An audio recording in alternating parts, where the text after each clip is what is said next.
आज हम पूज्य महाराज श्री के साथ शायद लगता है फेसबुक में तो ऐसे पहली बार ही बैठे हैं, पर बातें ये है कि हमारे हृदय में बैठे हुए बातें शुरू होती हैं, बातें चलती हैं, बातें बढ़ती हैं, बातें होती हैं। और बातें जब सामने होती है तो दुनिया को बोध भी होता है। यूं तो साथ ही हैं, पर सामने हैं तो सबको दिखते भी हैं। तो ऐसे ही कुछ वार्ता प्रातःकाल हो रही थी। हम लोगों ने सबके सामने, देश के सामने, हमने अपने एक संकल्प श्रद्धेय स्वामी जी के निर्देशन में प्रस्तुत भी किया। तो मैं सुबह सुबह पूज्य महाराज जी को कह रहा था, क्योंकि मैं दिन याद कर रहा था, लगभग ये 91 की बात है, महीना भी यदि मैं कहूँ तो लगभग ये थोड़ा सा नवंबर दिसंबर के टाइम की बात है, बरसात के बाद, और गेहूं के छोटे छोटे वो हो रहे थे। तो उस समय यानी कि 91 के लगभग ये दशहरे दीपावली के आसपास की बात है। तो बैठे बैठे ऐसी बात हो रही थी कि हमें आगे क्या करना चाहिए। पढ़ाई हो रही थी गुरुकुल में, श्रद्धेय स्वामी जी के लगभग स्नातक का यज्ञ हो चुका था, होने वाला था, फिर हमारा भी पीछे पीछे हम चल ही रहे थे। तो उस समय पर महाराज जी ने कहा कि नहीं, मुझे तो विद्या के क्षेत्र में काम करना है, शिक्षा के क्षेत्र में काम करना है, और ऐसा काम करना। मैंने कहा क्या करना चाहते हो? बोले मेरे को तो IAS IPS तैयार करना है, देश के लिए राष्ट्रवादी ऐसे IAS हों, जो सेवा भावी पुलिस वाले हों। तो एक संकल्प पर, एक स्वप्न था उस समय पर। तो वो यात्रा आज से 35 वर्ष बीत चुके, 91 की बात है, तो पता भी नहीं चला कैसा समय निकल गया। पर मन में कहीं ना कहीं वो भाव, वो संकल्प निरंतर था वो कभी, क्योंकि महाराज जी की एक सोच रहती है कि विकल्प रहित संकल्प और अखंड प्रचंड पुरुषार्थ। तो जो विकल्प नहीं है तो संकल्प का क्रियाशील या संकल्प को मूर्त रूप लेने में समय लग सकता है, पर यदि आपके मन में संकल्प है तो समय आने पर वो मूर्त रूप लेता ही है। पर स्वप्न ऐसे होना चाहिए कि स्वप्न जो कभी मरे नहीं। स्वप्न ऐसे देखो, स्वप्न कभी मरे नहीं, स्वप्न जब समय मिले तो साकार हो जाएं। कि अब हमें पतंजलि जो सिविल सर्विसेज वाला जो एकेडमी है वो बनाना है, तो सिविल सर्विसेज की जो सेवा है वो भी शुरू करनी है। तो अचानक लोगों ने हमको ही कहा कि स्वामी जी ने अचानक घोषणा कर दी, ये कर दी। ये तो मुझे पता है, ये अचानक और अनायास नहीं है जो आज तुमको पता चला है। आज का जो सम्मुख का भाग है, पृष्ठ भाग की कहानी, तो आज से 35 वर्ष भी पहले से ही वो शुरू हो रही थी, वो चल रही थी। तो आज विधिवत उसका हमने वेबसाइट भी लॉन्च किया, जो प्रशासनिक सेवा के हिसाब से अपने आज बड़े लेवल पर संदेश गया। उसमें एक जो बड़ी बात यही मैं कहना चाहता हूँ कि देखिए, अब बहुत अच्छे गुरु भी हैं जो बहुत अच्छी तैयारी भी कराते हैं बच्चों के लिए। गुरुओं के पास सामर्थ्य भी है और बहुत सारी संस्थाएं भी काम कर रही हैं। पर उसमें IAS IPS PCS जो प्रशासनिक सेवाओं की जो ये प्रतियोगी परीक्षाओं की जो तैयारियां करने वाले बच्चे होते हैं, बहुत सारे निकल जाते हैं, प्रतियोगी परीक्षाएं पास कर लेते हैं, वो तो उनका जीवन तो सेट हो जाता है।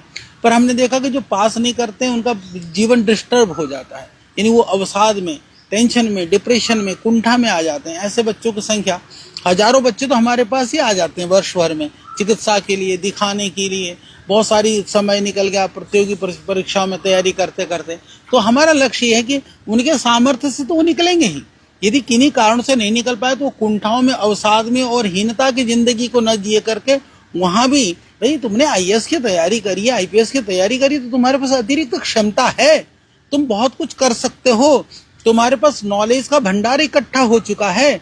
उसको प्रैक्टिकली व्यवहार में ला करके, धरातल पर ला करके, उस शक्ति का, उस ऊर्जा का समाज निर्माण के लिए, यानी शिक्षा के लिए, चिकित्सा के लिए, स्वास्थ्य के लिए, एडमिनिस्ट्रेशन के लिए, अलग अलग संस्थानों की व्यवस्थागत चीजों को संभालने के लिए, नेतृत्व के लिए, नेतागिरी के लिए, वो हर काम के लिए क्षमता ऐसा नहीं कि वन साइडेड होती है। कभी भी कोई भी चीज है वो बहुआयामी और बहुत व्यापक क्षमता वाला। हाँ, कार्य हम एक तरफ का करते हैं, अलग बात है। तो प्रधान कार्य और गौण कार्य हो सकता है। प्रधान कार्य के रूप में आपने एक कार्य का चयन किया था कि आपको प्रशासनिक अधिकारी बनना है, आपको ये IAS जो ये IPS बनकर दिखाना है। नहीं हुआ तो उस प्रधान को ट्रेनिंग के पार्ट से जो आपने सीखा है, जो आप बाकी जो क्षमता में आप पाते हैं, वहां के लिए आपको प्रयास करना है। इस तरह से कुंठा रहित, भय मुक्त, असफलता के भय के साथ तैयारी नहीं होती है।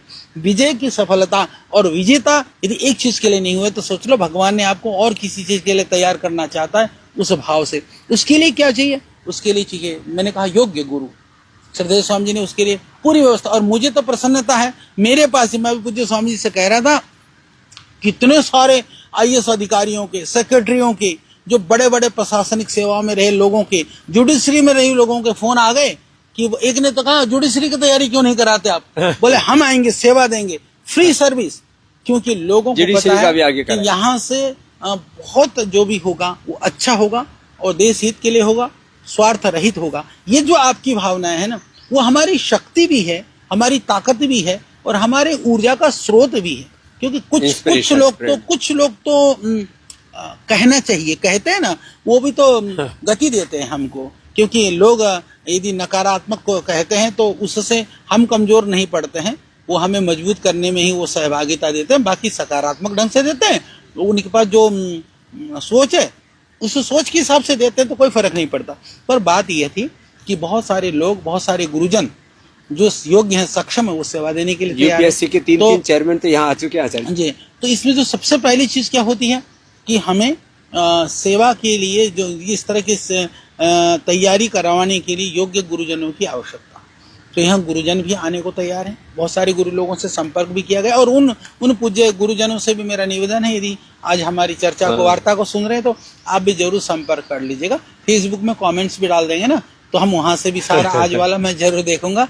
तो आप ये ना सोचिए कि कहाँ संपर्क करें, फेसबुक में ही आप इसमें कमेंट्स लिख दीजिएगा, अपना नंबर डाल दीजिएगा जो सेवा देना चाहते हैं। और उन बच्चों के लिए भी जो आप जुड़ करके आना चाहते हो, हमारा जो वेबसाइट्स है, वेबसाइट के अंदर आप जाकर के लिंक में आप सर्च करें 89545599 आचार्य जी कॉमन नंबर भी। हाँ 8954558954 कॉमन नंबर है। 555 3 बार 55 999 ये नंबर कोई भी संपर्क कर सकते।